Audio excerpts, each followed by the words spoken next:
बंगाल में बीजेपी का खेल पूरी तरह से फंसता हुआ दिखाई दे रहा है और जनता को झालमुरी में उलझा दिया है ताकि मुद्दों पर बात ना हो पाए। इस देश का रीढ़ विहीन मीडिया किस तरीके से 10 रुपए के चटकारे ले रहा है झालमुरी के अंदर, लेकिन जरूरी मुद्दों पर बात करने के बजाय सरकार की नाकामियों को छुपाने का काम कर रहा है। और मंचों से अगर नेताओं की बात करें तो भारतीय जनता पार्टी के नेता, अभिनेता, प्रवक्ता, यहाँ तक कि स्टार प्रचारक कैंपेन करने के दौरान भड़काऊ बयान दे रहे हैं। सोचिए किस तरीके से अमित शाह फिर से आम मर्यादित भाषाओं का इस्तेमाल कर कर कह रहे हैं दीदी ओ दीदी, और ममता के गुंडों को उल्टा कर कर लटका के उनको भगाने का काम करेंगे और उनको सीधा करने का काम करेंगे। ये बीजेपी मंच से बोल रही है। उत्तर प्रदेश के मुख्यमंत्री बंगाल में जाकर वहां के नागरिकों की चिंता कर रहे हैं, लेकिन अपने राज्य में क्या हो रहा है इसको वो नजरअंदाज कर रहे हैं। सोशल मीडिया पर सबसे ज्यादा अमित शाह का आज वीडियो वायरल हो रहा है। सोचिए केंद्र गृह मंत्री हैं, किस तरीके से टीएमसी की महिला नेता, महिला सीएम को सरेआम धमकी दे रहे हैं। ऐसा लगता है कि जैसे गृह मंत्री नहीं, कोई टपोरी और गुंडा जैसे भाषाओं का इस्तेमाल करता है। शब्दों का जब आप चयन सुनेंगे तो आप सोचने पर मजबूर हो जाएंगे कि ऐसे लोगों को हमने सदन के अंदर बिठाया है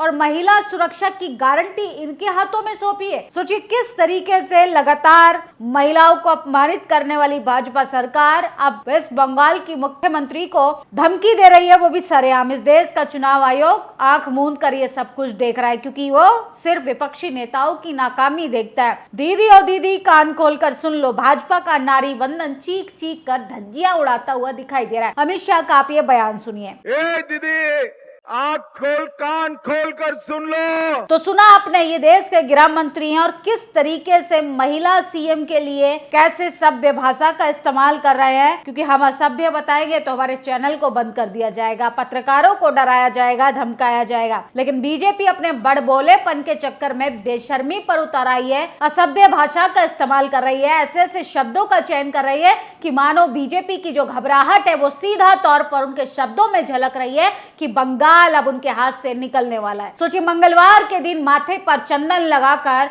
नॉनवेज खाया जा रहा है, मीट खाया जा रहा है, मछली खाई जा रही है, चटकारे लिए जा रहे हैं। देश के प्रधानमंत्री झालमुरी बनाकर जनता को मूर्ख बना रहे हैं। और किस तरीके से उत्तर प्रदेश के चुनाव के दौरान ये लोग हिंदू मुसलमान करते हैं, ये लोग धर्म आस्था के नाम पर मजाक बनाते हैं, उसी बंगाल के अंदर आज वो लोग कैमरे के सामने मछली खाकर लोगों को कह रहे हैं कि भैया हमें वोट दीजिए क्योंकि हम बंगाल को जीतना चाहते हैं।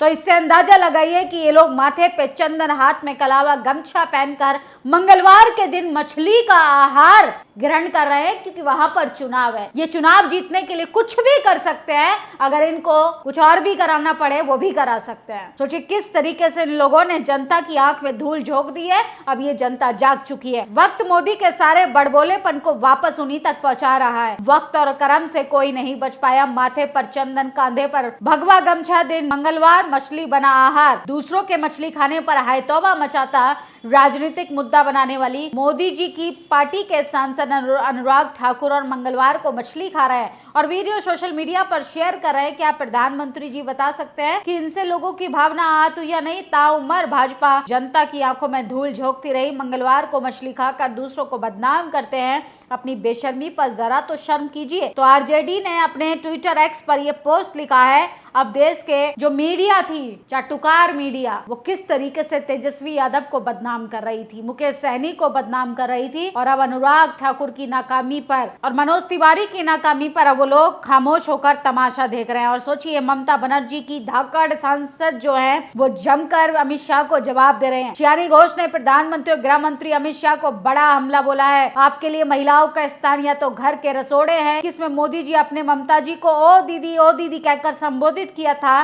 बंगाल में माँ बहनों ने आपको मुंह तोड़ जवाब दिया। इस बार आपने ए दीदी बोलकर पुकारा है, इसका भी जवाब आपको जरूर मिलेगा। दीदी सिर्फ एक शब्द नहीं, भावना, एक इमोशन है। बंगाल के लोगों के लिए ममता उनकी बेटी और माँ जैसी हैं और वो अपनी बेटी माँ का अपमान नहीं सहेंगे। तो सोचिए किस तरीके से टीएमसी की सांसद ने अमित शाह जी को मुंह तोड़ जवाब देने का काम किया है। तो अब मोदी जी की साथ साथ अमित शाह भी अब फंसते हुए दिखाई दे रहे हैं। और सोचिए मंत्री गिरीश महाजन, ये वही है जो मुंबई में एक महिला ने इनका रास्ता रोका था, इनकी अकड़ निकाल दी थी। अब ये कह रहे हैं कि वो सब जो है वो ड्रामा है और उस महिला को गलत बता रहे हैं। मतलब वीआईपी कल्चर इस देश में, आप सिस्टम पर कब्जा कर लीजिए, वीआईपी कल्चर के नाम पर कुछ भी कर लीजिए। जब चुनाव हो तब एम्बुलेंस को रास्ता देते हुए दिखाइए। सब कुछ इस देश में वीआईपी कल्चर के आधार पर चल रहा है। और महिला ने किस तरीके से बेबाकी के साथ इन लोगों को करारा जवाब दिया। अब ये कह रहे हैं प्रेस कॉन्फ्रेंस के दौरान कि ऐसा कुछ नहीं हुआ था, महिला की गलती थी। मंत्री गिरीश महाजन तो उल्टा मुंबई में उस महिला को ही गलत बता रहे हैं जो रोड को ब्लॉक होने पर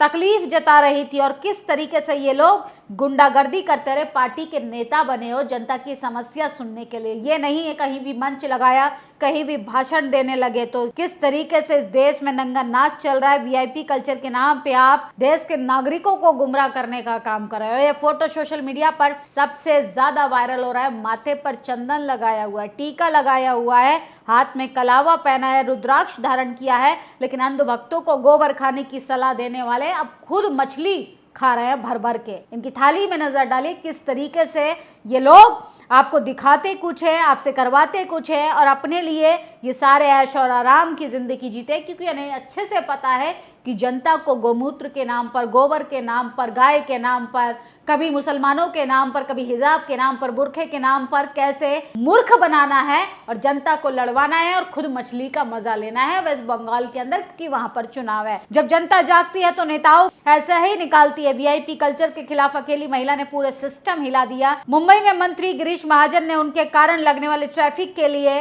आड़े हाथों लिया, निकल जाने को कहा। सरकारी सुरक्षा कर्मी से भी मुंह ताकते रह गए। तो सोचिए जब पढ़ा लिखा नागरिक जो है वो सिस्टम से जिस दिन सवाल पूछना चालू करेगा, सिस्टम में बैठे लोग जो हैं वो खुद नंगे हो जाएंगे। जब जनता जागती है तो वीआईपी कल्चर पर ऐसे ही खड़े रहे। एक आदमी वीआईपी कल्चर के चलते ट्रैफिक जाम की समस्या में लोगों के तकलीफें दिखा रहा है और जबरदस्त क्लास लगाई। ये गुस्सा तब आया जब एक जज के लिए पूरा ट्रैफिक रोक दिया गया और जनता जाम में फंस गई। क्या इस देश में वीआईपी कल्चर खत्म होना चाहिए? क्या जनता के सेवक को आम जनता की तरह ट्रीट नहीं करना चाहिए? तो सोचिए वीआईपी कल्चर को पूरे तरीके से खत्म करना होगा, क्योंकि जनता जो है टैक्स देती है, जनता तकलीफें झेल रही है, जनता वोट देती है और जो टैक्स वसूलने का काम करते हैं वो किस तरीके से वीआईपी कल्चर का मजा ले रहे हैं, मछली का मजा ले रहे हैं और सत्ता की जो मलाई खाने का मजा है वो भी वही ले रहे हैं। उनके बच्चे कैम्ब्रिज ऑक्सफोर्ड में जाकर अच्छा एजुकेशन पा रहे हैं और आपका बच्चा त्रिशूल लेकर, धर्म के नाम पर डंडा झंडा उठाकर लाइनों में लगा है, क्योंकि उसे तो मुसलमान टाइट करना है, उसे तो दलितों को पीटना है, उसे तो पिछड़ों पर पथराव करना है। क्योंकि इस देश में नेताओं ने वही परोसने का तो काम किया है।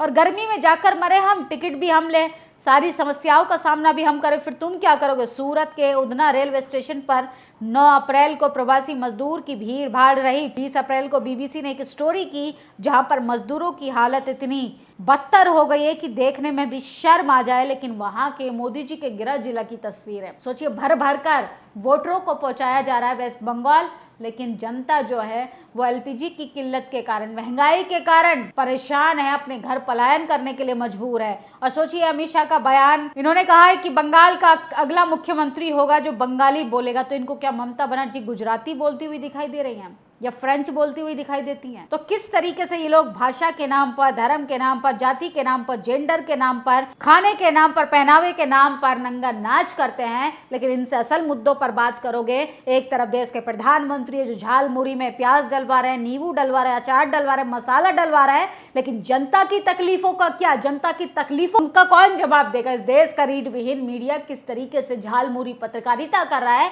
लेकिन असल मुद्दों को किस तरीके से छुपाया जा रहा है, इसको बोलने का साहस जिन जिन पत्रकारों में, उन्हें भी डराया जा रहा है। तो ये है बीजेपी का चाल, चरित्र और चेहरा। इनको वेस्ट बंगाल की चिंता हो रही है, वहां के हिंदुओं की चिंता हो रही है, वहां के मुसलमानों की चिंता हो रही है, वहां के नागरिकों की चिंता हो रही है। उत्तर प्रदेश हो, गुजरात हो, सोचिए जहां से गृह मंत्री आते हैं, जहां से मोदी जी आते हैं, उत्तर प्रदेश से योगी जी आते हैं, वहां जाकर कैसे कह रहे हैं कि आपको रोजगार भी मिलेगा, आपको यहाँ पर बंगाली बोलने वाला भी सीएम मिलेगा। लेकिन अपने असली मुद्दों पर बात नहीं करेंगे कि आपने 11 साल की सरकार रहते हुए कितना विकास किया है। उत्तर प्रदेश का नागरिक जो है वो पलायन कर रहा है, अपने अपने गांव में लौट रहा है। गुजरात से लोग घर छोड़, अपने कर्मचारी जो है वो अपने घर लौटने के लिए मजबूर हो गए हैं। और सोचिए इस देश में सब कुछ अपने हिसाब से होता है, लेकिन चुनाव टाइम से होना चाहिए।